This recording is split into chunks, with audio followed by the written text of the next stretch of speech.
The other thing, domestic market for Christchurch is interesting. It produces, for the whole Canterbury region, about the same number of visitor nights as the international market, which is about 6.5 million visitor nights a year. But we don't get a good rap, particularly from New Zealanders thinking about Christchurch as a holiday destination. And in the research that we did leading into our visitor strategy for Christchurch, a few key findings came out here. For North Islanders, they saw Christchurch as being, first of all, the gateway to the South Island. I was very observant of them. A very good destination for families, but they felt it was a bit dull. It was a bit boring. It was slightly too conservative.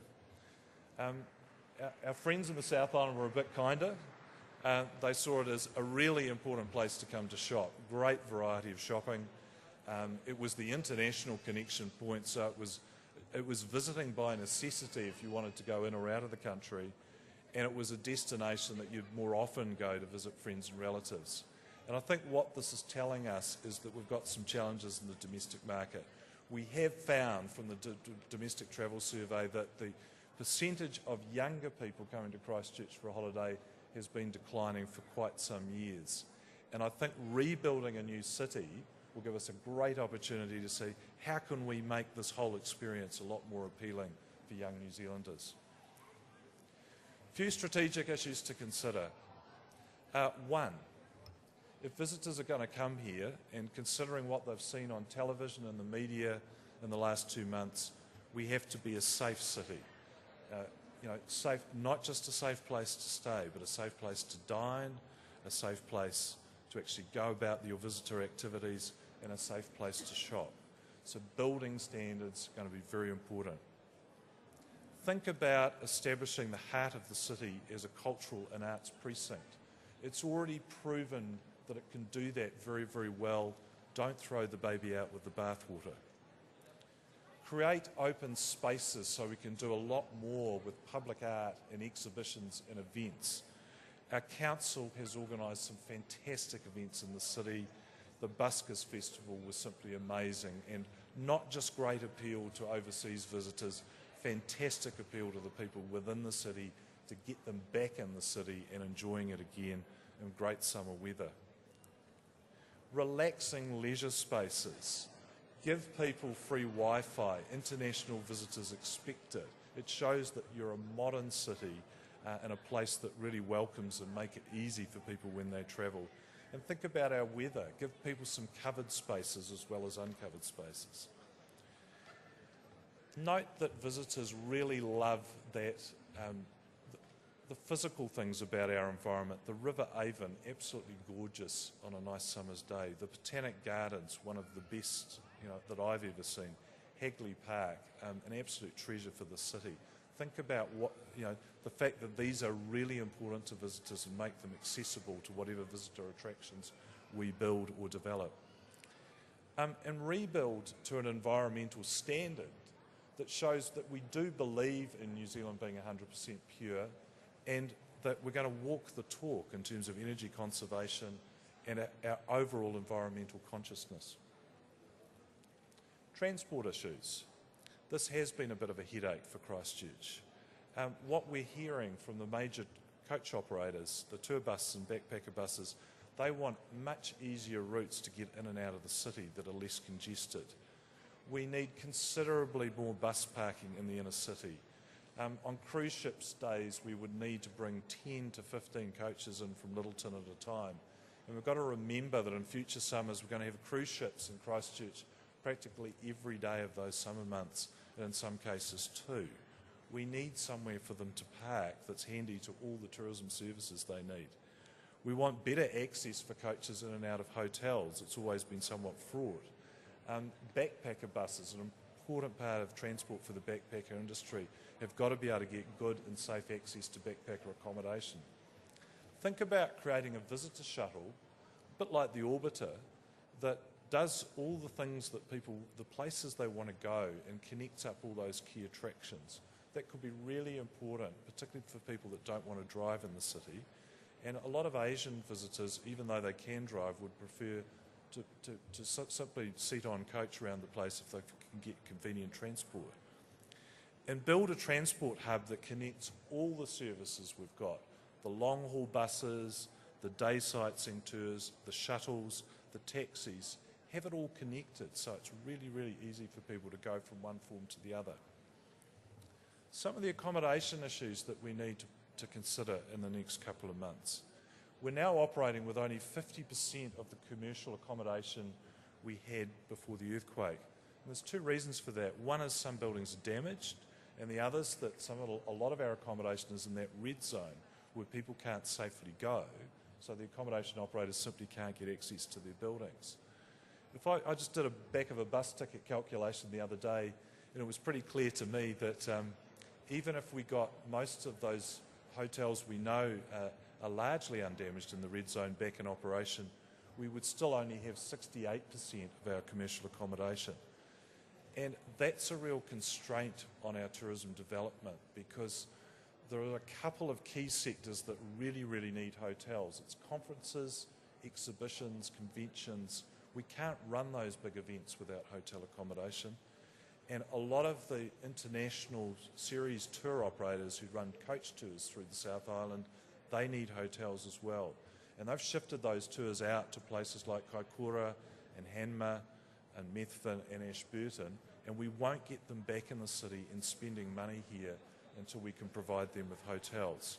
So there's two really good reasons that new hotel investment is urgently needed in Christchurch. And the other one is backpacker. Although backpacker is quite a small sector, it might surprise you that 36% of holiday visitors to Christchurch stay in backpacker accommodation, which is on a par with the percentage that stay in hotels. So they are really, really important for that youth market. And one thing I think we need to consider in the future is make sure that backpacker developments are in much safer buildings than the ones they've been in, because they took a big hit from this earthquake, and it says a lot about using old properties to provide backpacker accommodation. It would be great to see some new investment here and make it safer for those important visitors. Bars and restaurants, hubs and precincts. This is an important one because it's all about connecting the more functional parts of the tourism experience, getting to attractions and transport to the leisure part of the day, particularly in the early evening and at night. And we think those hubs need to be quite close to each other. We think that they need to mix well with retail so that people can enjoy their retail experience and also be close to their entertainment. Think about access to the public event and performance areas that we create. That's important too, because visitors love getting involved in local events, and we want to make that easy. As I said before, think about co-locating Asian restaurants and eateries so that there's a place in the city or a couple of streets that have a bit of a revered reputation for offering the best of our Asian dining. And think about theming areas and streets to suit different market segments. Something for younger people, different style of bars might want to be in certain places, and something for those that want quieter dining we might want it in other places. And some of that is developed already in the city, but it would be nice to get them a little bit closer together. Last but not least, a really important one is that go hard at creating something that is bright, exciting and vibrant so that visitors really notice this is a cool city. And it's not just about layout and design issues, and I'm sure some other experts have talked about that at length today. But we've got to give the city a bit more texture, and I think one thing that would add to that is if more Christchurch people lived in the city, it would change things a bit. It would be a more controlled place. I think we would get less antisocial behaviour. I think it would be a place that small traders would feel happy to invest. There would be more cafes. There would be more retail that's important to people in terms of not just buying souvenirs, but getting good access to food and amenities and convenience stores. And the fact that visitors really do want to connect with Cantabrians. And if they're living in the same place that we've got visitors, that would just make such a huge difference to achieving that goal. The other thing I worry about in the future is that I think about a few months ago, and I could walk out of my office in the square and I could find the guy that's got the haircut booth down some alleyway, or someone could hand make your sushi. Small traders that really gave the city some texture and some life. We don't just want to put in place sort of big tourism services. We actually want to make that the little guys can come in and make it work. And there's nothing be more wonderful than visitors from overseas being able to attend a local farmers market and have transport to that provided, so that they can buy the local produce, they can talk to the local people, they can really get to understand how we live here.